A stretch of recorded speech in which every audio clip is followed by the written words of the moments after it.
Hello and welcome to today's episode of Hearing Review TV, your all-access pass to all things hearing. Today's episode is brought to you by the Audigy Group, the preeminent group of hearing providers in North America. I'm John Doherty. The screening of newborns for hearing loss appears to be working, but a new study shows nearly 1/3 of children who have cochlear implants pass their newborn screening. In Illinois, universal newborn hearing screening was mandated in 2003 for all birthing hospitals. In the study, doctors from Children's Memorial Hospital in Chicago examined data for 391 children with cochlear implants. Those patients were divided into those born before the mandatory screening went into effect and those who were born after the screening became legally required. As you can see, children born after the law went into effect were screened at a much higher rate than those born before. Of the children born after the mandate, more than 80 had at least one risk factor for hearing loss, and 21 of them passed the screening. The researchers concluded that delayed onset of hearing loss limits the ability to achieve early diagnosis and implantation of a significant number of deaf children. The complete article is in the March issue of the JAMA Journal, Archives of Otolaryngology Head and Neck Surgery. Several states are considering new laws that ban mercury-powered batteries for hearing aids, and 3 already have similar laws on the books. And Renata Batteries has developed a new line of 0% silver oxide button cell batteries to meet the new demand. On July 1st, 2011, it will be illegal to sell button cell batteries that have mercury in Connecticut, Rhode Island, and Maine. This comes after the National Electrical Manufacturers Association announced its commitment to eliminate mercury from button cell batteries by the end of this June. 30 other states have also enacted or are proposing regulations addressing the use of mercury in hearing aid batteries. Rayovac and Energizer currently have a line of mercury-free batteries. Zena Power Battery Company will also reportedly have mercury-free batteries by mid to late 2011.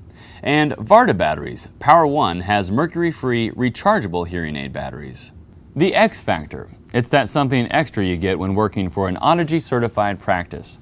You'll have a career, not just a job. You'll receive support from an expert team of experienced professionals, investment in your continuing education and professional growth, and access to state-of-the-art practice platforms and cutting-edge technology. Realize your personal, professional, and financial goals. Visit Audigy Group at www.audigygroup.com. Discover the power the X Factor has in store for you. Better hearing could be just a few clicks away. American Hearing Aid Associates has launched SecondSenseHearing.com. It's a new website that provides people with hearing loss and their families key information about causes and types of hearing loss. The site will also have information on the latest technology designed to improve quality of life. And visitors will be able to access the association's database of certified audiologists to find a specialist in their area. The group says its goal is for SecondSenseHearing.com to be the first place consumers go to learn about hearing healthcare solutions. The Balance Assessment brand of GN Otometrics hits a big milestone this year. ICS Medical celebrates its 30th anniversary in 2011 and will mark the occasion with a year-long celebration focusing on its history and new product launches. In 1981, ICS Medical broke new ground in balance testing with the first commercial computer-based system for ENG. The company was the first to integrate computer-controlled optical and caloric stimuli with the recording and analysis system. It also launched Charter in 1999. The first Windows-based system that combined VNG and ENG. GN Otometrics acquired ICS Medical in 2000 and since then has released 2 upgrades to the Charter system with the partnership of Dr. Cameron Barron. This year, Otometrics will celebrate the 30 years of ICS, starting with this year's AAA show in Chicago, April 6th through the 9th. Dr. Barron will be there and make several exclusive presentations at the Otometrics booth. Siemens Hearing Instruments has a new leader.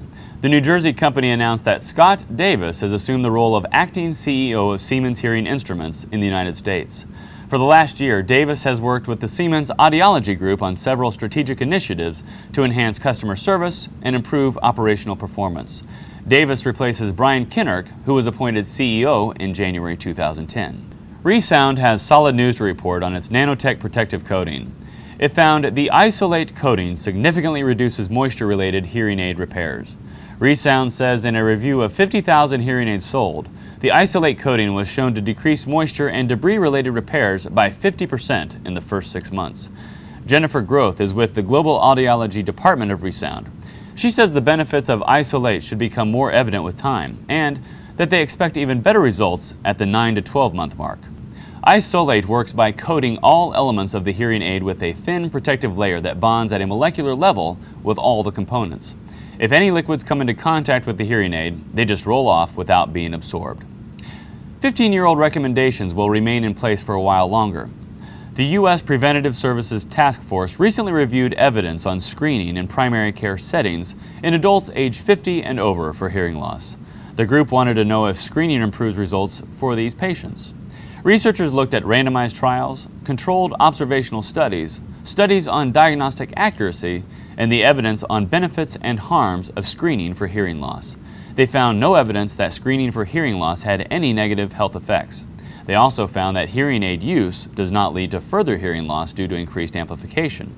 The researchers say more study is needed before they can recommend changes to the 1996 report. For more information, look in the February 28th issue of the Annals of Internal Medicine.